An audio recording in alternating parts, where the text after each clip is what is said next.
मैं काशिफ पहल करता हूं पहल भारत पर। बात हो रही है आज गणतंत्र दिवस की।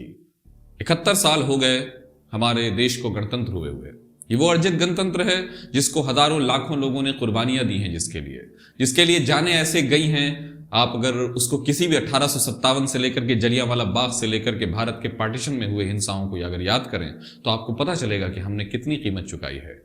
आज की जनरेशन इस बात को नहीं समझ सकती, पहचान नहीं पाती कि हमने कितने कोशिशों के बाद इस स्थिति को पाया है कि हमारे देश में एक लोकतंत्र है, हमारे देश में एक संसद है, हमारे देश में कई असेंबलीज है और हमारे देश में अपना संविधान है। सेकेंड वर्ल्ड वॉर के बाद बने देशों में अगर हम इसको ऐतिहासिक नजरिए से देखें तो सेकेंड वर्ल्ड वॉर के बाद जब कई देश बने तो वो देश, उन देशों ने कोशिश जरूर की कि वो साम्यवादी तौर पर लोकतंत्र लाएं या उदारवादी तौर पर, लेकिन वो नाकाम होते चले गए। कई देश हैं जो बिखर गए इस मामले में, उनके यहाँ किसी के यहाँ डिक्टेटरशिप आ गई, कोई बनाना रिपब्लिक हो गए, इसी तरह कोई किसी का डेमोक्रेसी चल ही नहीं पाया। लेकिन भारत उन वाहिद देशों में है जो अपने लोकतंत्र के साथ व्यस्त होता जा रहा है, जिसके यहाँ हमने एक ऐसी कोशिश की, हमने एक ऐसा प्रयोग किया जिसको जॉन स्ट्रेची और विंस्टन चर्चिल जैसे लोगों ने कहा था, ये तो भारत तो एक नेशन बन ही नहीं सकता। हमने बन के दिखाया, हमने इतिहास में मिसाल कायम कर दी है। उसी देश को जब हमने गणतांत्रिक बनाया 26 जनवरी सन 1950 में, आज उसको 71 साल हो गए। आज देश की जो स्थितियां हैं, अगर हम उसकी तुलना और अगर हम उसको किसी भी तरह से मिलाने की कोशिश करें इस गणतंत्र की स्थिति से, तो याद कीजिए आप, आज जब किसान इस जाड़े में, इस ठंड में अपने हक के लिए कुछ ऐसा कानून है जिसको वो पसंद नहीं कर रहे हैं, उसको वो हटाने की मांग कर रहे हैं, उसके लिए वो दिल्ली की ठंड जो मशहूर है, उसके लिए वो अलग अलग स्टेट से, जिसमें पंजाब, हरियाणा और बाकी जगह के देश के भी किसान हैं, लेकिन वो प्रमुख हैं।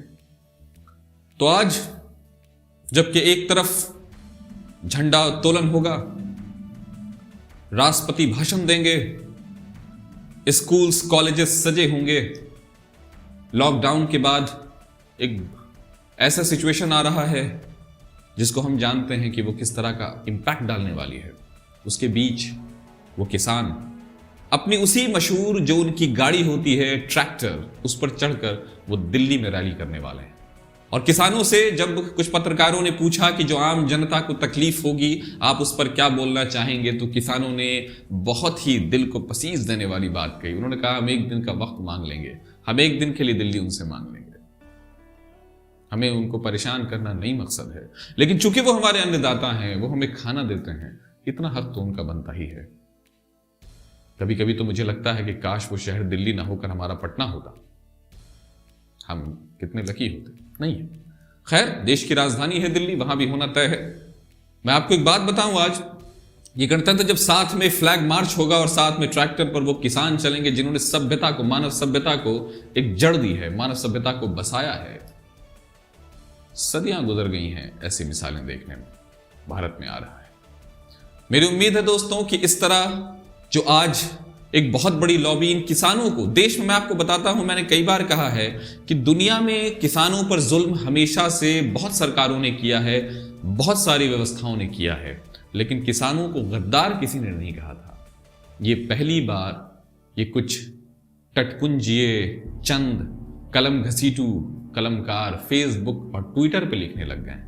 ये अपने कमरों में बैठकर, रजाई के अंदर बैठकर किसान को, जिनके छत के ऊपर बागबानी का एक छोटा सा पौधा नहीं संभलता है, वो बता रहे हैं कि किसानों के लिए फायदेमंद कानून है। लेकिन किसान ऑपोजिशन के बात में आकर, विपक्ष की बात में आकर भड़क गया है। कमाल है यार, विपक्ष की बात में आकर भड़क जाता है लेकिन विपक्ष को वोट नहीं मिलता है। बात क्या है? अगर विपक्ष में इतनी ताकत होती कि वो इतनी मजबूत सरकार के खिलाफ बहका, जिसके पास पूरा मीडिया तंत्र है, जिसके पास सारी ब्यूरोक्रेसी है, उसके खिलाफ विपक्ष भड़का दे रहा है। ये वही विपक्ष है जिसका पार्लियामेंट में नामो निशान तक अच्छे से नहीं है। मुझे ये बातें कचोटती है। देश का नागरिक होने के नाते,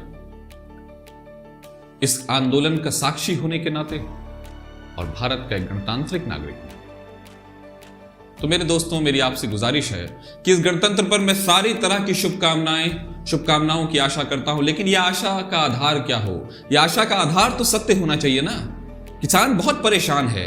सरकार ने कहा है, सरकार जो पता नहीं क्या हुआ, जब 9 राउंड तक जब ये बातें चली, कोई नतीजा नहीं आया, कोई रिजल्ट नहीं आया, लेकिन अचानक सरकार को ये लगा कि सरकार ने कहा कि अच्छा ठीक है, हम इसको अभी रोक देते हैं 1.5 साल के लिए या 2 साल के लिए, जब भी हो।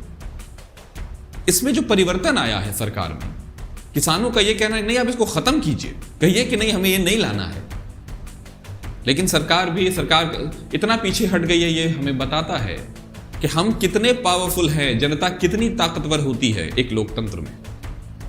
तो दोस्तों, लोकतंत्र को बनाए रखना है।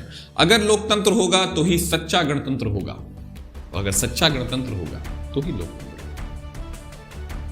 मैं 26 जनवरी 2021 को अपने सारे श्रोताओं को, अपने सारे व्यूअर्स को, अपने सारे सब्सक्राइबर्स को पहल भारत की तरफ से 26 जनवरी की यानी गणतंत्र दिवस की यानी रिपब्लिक डे की बहुत बहुत मुबारकबाद देता हूं, और आप सबको शुभकामनाएं देता हूं कि ये हमारा अर्जित लोकतंत्र और गणतंत्र बना रहे, हम एक भारतीय नागरिक बने रहें, हमारी सॉवरेनिटी बनी रहे, हमारा सेकुलरिज्म बना रहे, हमारा सोशलिज्म बना रहे, हमारी इक्वालिटी की भावना बनी रहे, हमारा जो बेसिक स्ट्रक्चर ऑफ कॉन्स्टिट्यूशन है वो बना रहे।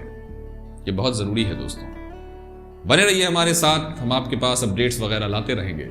पहल भारत के साथ जुड़े रहने के लिए बहुत बहुत धन्यवाद।